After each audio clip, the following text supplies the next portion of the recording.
Welcome back to the Tracie Trendy Show, my lovelies. It's another day, it's another dollar, and it's another big reveal.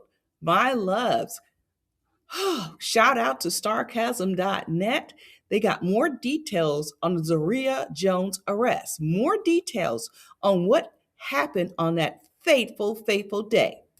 Now, as we already know, she found something on Troy's phone. And what we suspected, she found text messages and what she assumed was he was having an affair. Whoop de doo. Okay. Well, what she thought, she saw some messages that she didn't like. And you know, Zarilla, it could be an affair, it could have been not. Whatever. It could have been something very benign, or it could be something very not so nice. So anyway, she didn't like it. So she woke him up by hitting him in the face with a phone and yelling, "What is this?"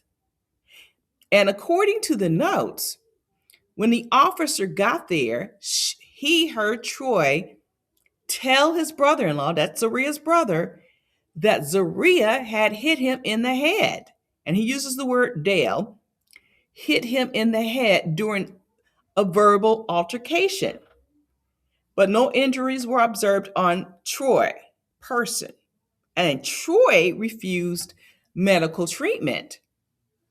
And Troy and Zarilla were staying in the mother-in-law suite on the Airbnb. They continued to have their argument by the pool so they wouldn't wake up their 4-month-old son. When Zaria told police this information, she told police, because she's the one, guess what, my loves? She is the one who called the popo. She called the police. She said, Zarilla alleged that Dale dragged her by the hair and slammed her face into the ground near the pool. And she got up and rushed to the main house of the Airbnb where her father, Henry Alex, that's her father's name, and other family members began to attack her.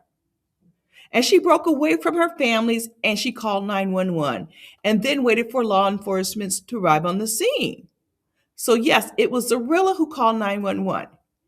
And she tried to have Troy arrested for DV because she saw some text messages. Oh my gosh. Oh my gosh. She's tried to send him up the river. So she made some very serious allegations in her 911 call. So dispatch alerted units to the house because she said she was attacked by 3 people and could not breathe. And she said she was stabbed, but she was no longer cooperative with the dispatcher. So, in addition, it says the allegation about a Troy attacking her. She said she was also assaulted by her father. She indicated that Henry, that's her father, choked her, where she was yelling at him that she could not breathe. The officer said that he or she used their flashlight to observe her neck. They did not see any indication or any injury of any form of discoloration on her neck. And they asked her to show her, asked Zarilla to show her arms and hands. They did not see any discoloration or any indication of injuries. Zarilla showed the officer on the scene a large bruise on her leg as evidence of injury from the incident, but her dad, thank goodness, said the bruise was from a furniture at the Airbnb. Her dad claims was backed by a social media post made by Zarilla talking about the bruising from the furniture prior to the incident with Troy. Now, some of you guys don't know this, but Zarilla was talking about suing the Airbnb because she bumped into the furniture and got a bruise. I mean, really, you're going to sue the Airbnb because you got a bruise? So anyway, Zarilla's dad told police he heard an argument between Zaria and Troy. And when he exited his bedroom, he observed his daughter, Zarilla, entering the main residence and walked to the kitchen. She was rummaging through the kitchen cabinets and drawers where she withdrew a knife. Henry stated that he rushed his daughter and pinned her arms to her side in a bear hug to prevent her from harming herself or others. When family members arrived, they removed the knife from Zarilla's hands, and Henry told his daughter to calm down and that everything can be resolved as the family can talk through what was just transpired. From the officer, Dale appeared to hesitate multiple times. See, Troy's jumping out. Chump, chump, chump. He didn't want to say too much about the sequence of events. So he didn't want to give all information. He was stalling. And then the officer heard Troy talk to his brother-in-law about the incident. And that's when he revealed that Zaria had struck him multiple times during that verbal altercation. Bingo! Winner, winner, chicken dinner.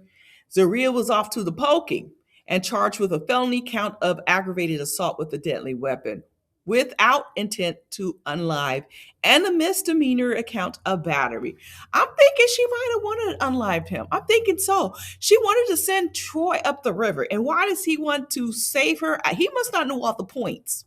He must not know all the details. She was trying to send him up the river. And I don't know if he's still on probation or not, but she was trying to send him back to the pokey for a very long time. Very long time. So there you have it, my loves. Zeruiah is not a nice person. She saw her man have some suspect texts. Instead of just saying, we over, you out, we out, I'm out of this marriage, she's going to unlive him and do all a bunch of crazy stuff or send him back to the pokey. Not very nice. You're going to lost your job, Zaria, and everything else. And now you got this abused man up in the house, scared to talk to Poe. And now he's trying to act like nothing ever happened when, hey, we got too many darn witnesses. And the kids were victims too. So she's just lucky that there weren't any more charges. Okay, my loves, let's talk about this down in the comments section. Drop a line below. Subscribe if you have not subscribed, hype, and share the video. And like and share the love too. And I'm going to check you all out on the flip side.